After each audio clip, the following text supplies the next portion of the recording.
Well, hello summoners! Today we are unboxing Proving Ground, Riftbound's very first 4-player starter set, which just went on sale in China last month. It's already sold out worldwide in pre-order, and this box includes 24 exclusive cards you can't get elsewhere. Here's the crazy part, the exclusive card inside the Master E's deck that actually turned out to be the key cards in the China's regional tournament. If you want to know more about the deck info, you should check my previous video on the regional tournaments deck.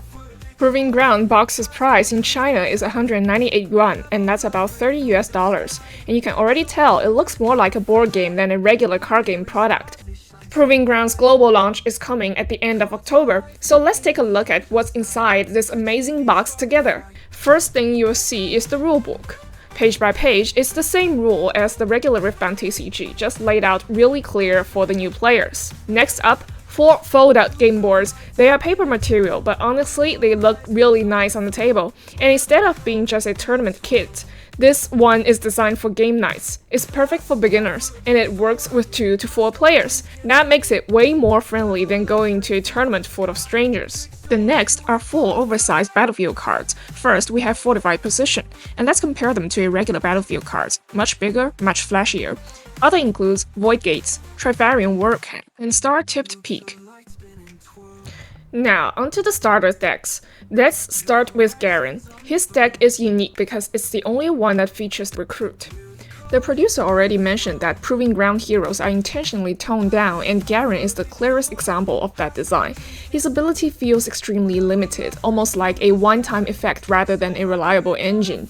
And we can see the result in the competitive play. At the Beijing Regional, out of over 500 players, only 2 brought Garen's deck. So right now he's easily the weakest option in the set. The next up is E, and unlike Garen, E's entire deck really revolves around his hero card. This is one of the 2 real meta decks in China right now, the other one being Kaisa. E is all about keeping a steady tempo and pressuring your opponent turn after turn. To be honest though, it's a little bit overrated, way too many players are bringing E. But the number don't lie, at the Beijing Regional, 27% of the top 64 will master E's deck. So if you are aiming to win, E is still a very strong and reliable choice. Now let's talk about Lux. Her deck looks promising but feels kinda underwhelming. She plays a little bit like a replacement for Victor, trying to set up long-term value, but without enough card to draw or resource generation to back it up.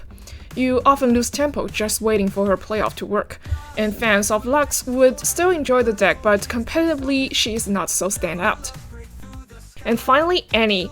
Her deck used red and purple ruins, lots of flashy spells, but honestly the tempo feels a bit awkward too. Most of the trick happen outside of your turn, which forces you to recycle the ruins, and often that leaves you stuck with the cards you can't really play. Unlike Jinx style decks, this one doesn't generate resources or draw well, so you run out of resources fast, but I'm still trying to play with it and build my tempo with Annie. I still have a lot of fun playing with it. What would be your favorite deck? Let me know in the comments. Now here's the biggest surprise, 24 cards that only come in Proving Ground, so if you are a collector or a completionist, this box is a must-have. And of course, the cutest part, 4 acrylic champion figures.